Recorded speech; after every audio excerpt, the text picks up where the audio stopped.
The night was black. The sea was silent. Then, without warning, 28 speedboats materialized from the darkness, their engines screaming across the Gulf of Aden like a swarm of hornets descending on prey. Inside those boats, 240 heavily armed Somali pirates, weapons gleaming in the moonlight, racing toward a single target. Their mission? Seize a U.S. Navy supply ship carrying enough firepower to level a city. What happened next would expose a criminal empire spanning 3 continents and ignite a military response so devastating it would rewrite the rules of modern naval warfare. This is the untold story of Operation Dawn Cleaver. October 12, 2025, 3:10 a.m. 50 nautical miles off the coast of Roswell, the USNS Providence cut through the Gulf of Aden's dark waters like a ghost. Aboard this seemingly ordinary supply vessel lay a cargo worth $280 million, 1,200 artillery shells, 320 Javelin anti-tank missiles, and a staggering 8 million rounds of ammunition, destined for a Marine task force operating near Yemen's coastline. The ship was a floating arsenal, and someone knew it. On the bridge of the destroyer escort USS Meridian, positioned 600 yards off Providence's starboard beam, radar operator Lieutenant Marcus Chen watched his screen flicker. At first, it seemed like interference, perhaps fishing vessels or cargo ships passing through one of the world's busiest shipping lanes. But within seconds, the pattern became unmistakably clear. 28 contacts, moving fast, converging from 3 directions. "Captain, we have multiple inbound contacts," Chen's voice crackled through the intercom. "Speed 38 knots and climbing.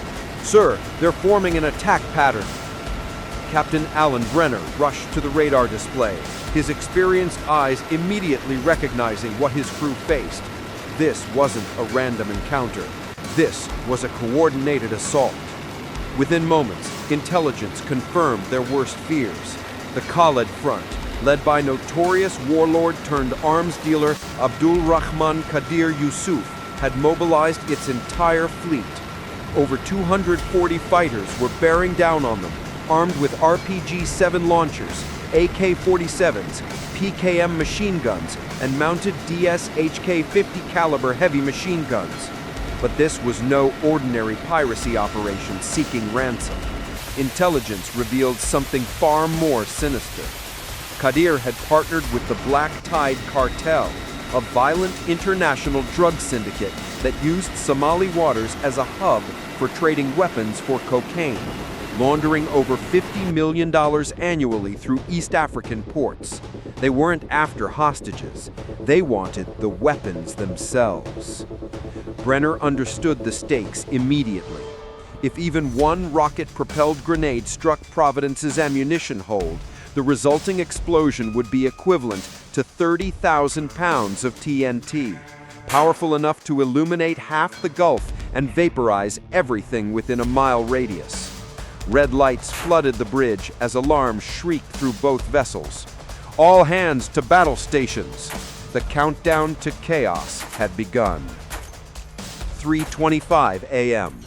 The ocean exploded into violence. The pirate armada broke formation and surged forward, 28 speedboats slicing through the waves at 40 knots, their twin engines howling like demons unleashed. Each vessel carried 8 to 10 gunmen bristling with weapons. From the darkness came the first muzzle flashes, followed by the distinctive whoosh of an RPG launching. The rocket screamed through the night air and slammed into Providence's stern with a thunderous detonation. The blast tore through the steel bulkhead, gouging a 4-foot crater dangerously close to the cargo bay. The deck shuddered violently as alarms howled through. Damage control teams sprinted through smoke-filled corridors toward the inferno, racing against time to prevent flames from reaching the magazine below, where 1,200 naval shells sat waiting to become the largest non-nuclear explosion in naval history. The pirates pressed their advantage with savage intensity. At less than 300 yards, the night erupted into absolute chaos. More than 300 AK-47s opened fire simultaneously, joined by 40 RPG-7 launchers and 20 DSHK heavy machine guns. Nearly 50,000 rounds were fired in the first 10 minutes alone. Tracer rounds carved red and orange lines through the darkness like deadly lightning. The sound was deafening, a continuous roar that drowned out even the ocean itself. Bullets shredded antennas, punctured lifeboats, and tore through deck rails as sparks cascaded across the Providence's superstructure like molten rain. But the U.S. Navy struck back with surgical precision and overwhelming firepower.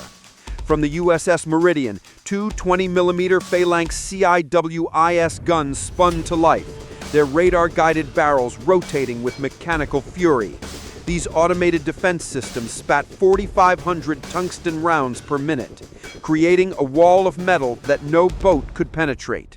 The sky lit up with brilliant white-orange tracers as 3 pirate skiffs simply disintegrated, torn apart so completely that debris rained down across hundreds of yards of ocean.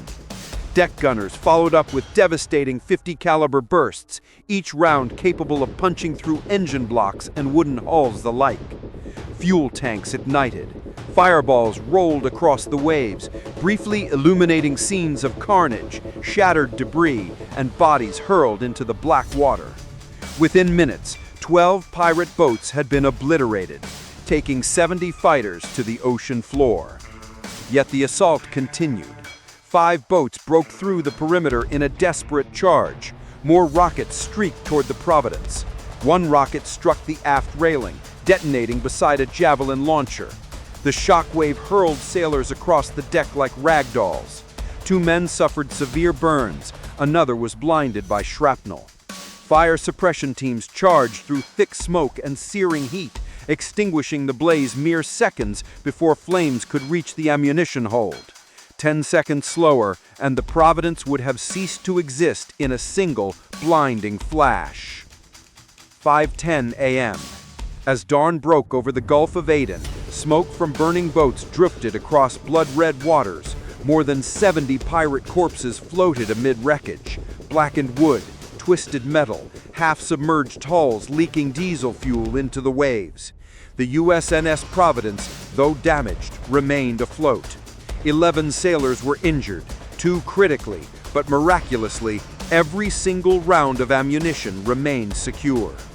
In the control room aboard USS Meridian, intelligence analysts began piecing together a digital trail that would shock military commanders across the globe.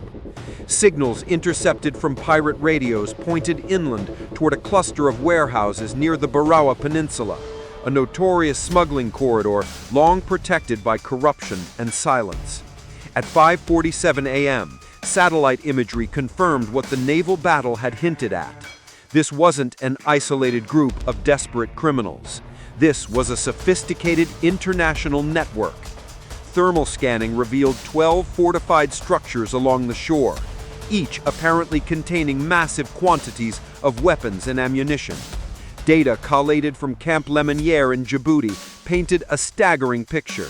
An estimated 15 tons of small arms, 180 RPG launchers, 2 million rounds of ammunition, and 40,000 gallons of fuel reserves. Enough firepower to sustain a private army for months of continuous combat. But financial intelligence added the most shocking revelation. A money trail traced through offshore accounts in Aden, Djibouti, and Bogota showed that over $28 million had been transferred in just 6 weeks through shell companies linked to the Black Tide cartel. The pirates weren't petty thieves seeking ransom. They were couriers in a global arms-for-drugs network that stretched from the Horn of Africa to South America's cocaine coast, trading weapons for narcotics in a shadow economy worth hundreds of millions of dollars.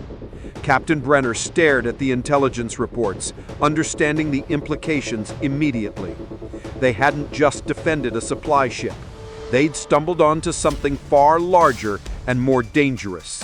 He gave a single decisive command: go to the source. Every sailor knew what that meant. The next phase wouldn't happen at sea. It would happen on Somali soil, where the real heart of this criminal empire was hidden beneath the sand. 8 a.m. The order came through from Naval Command. Execute Dawn Cleaver. From the deck of USS Meridian, 3 massive CH-47 Chinook helicopters lifted into the rising heat, their twin rotors carving through morning haze. Each carried 60 U.S. Navy SEALs armed with M4A1 carbines, M320 grenade launchers, and thermal optics. Above them, 2 AH-64E Apache gunships circled like hawks, loaded with 1,200 rounds of 30mm cannon ammunition and AGM-114 Hellfire missiles locked and ready. The target, a fortified coastal compound. One squad breached the main warehouse, discovering crates of Iranian mortars, Russian PKM ammunition belts, and documents stamped with the insignia of the Black Tide cartel. Another team stormed a communications room, recovering encrypted laptops containing evidence of Yemen-based weapons brokers and South American narcotics shipment routes. The evidence was overwhelming. This compound was a critical node in an international criminal network. By 8:42 a.m., the 2nd Apache engaged targets on the western ridge, spotting a convoy of 6 pickup trucks attempting to flee. In the lead vehicle, Abdul Rahman Qadir Yusuf himself, the warlord who had orchestrated the entire operation. The Apache's 30mm chain gun roared to life, unleashing a burst that struck Qadir's vehicle. The truck flipped end over end in a plume of fire and sand. The warlord's reign ended where it had begun, in the dust of the Somali coast. The fighting raged for nearly 40 brutal minutes. When the smoke finally cleared, 91 militants had been confirmed killed, 46 captured, and 12 warehouses completely destroyed. Among the rubble, SEALs uncovered $32 million in cash, 500 kilograms of cocaine, and shipping manifests linking arms dealers in Mogadishu, Aden, and Caracas. Most incredibly, 6 hostages, including 2 American engineers who had been held for months, were freed, trembling but alive. As the last Chinook lifted off at 9:20 a.m., black smoke still curled over the shattered compound. The mission had succeeded beyond all expectations. The supply chain feeding terrorism and narcotics across 3 continents had been cut open and burned to ash. By mid-morning, the Gulf of Aden was quiet again, but it was the silence that follows devastation.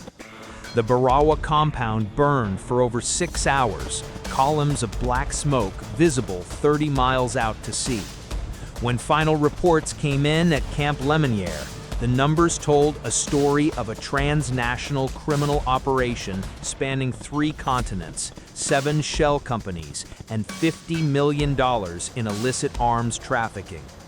The USNS Providence, though damaged with 4 hull breaches, remained operational, a testament to the crew's discipline and training. Not a single round of ammunition was lost.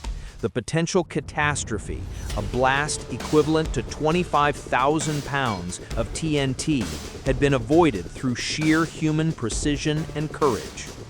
But victory came with a sobering revelation. Intelligence analysts reviewing encrypted data discovered communications routed through Tehran and Aden, confirming that Iranian intermediaries had brokered many of the weapons exchanges. The pirates weren't freelancers operating in isolation. They were instruments in a far deeper shadow war, one that blended terrorism, narcotics trafficking, and proxy warfare into a single toxic current threatening global security. As the sun set over the Indian Ocean, Captain Brenner stood on the deck of the Meridian, watching smoke drift over the distant horizon. The message was clear and merciless.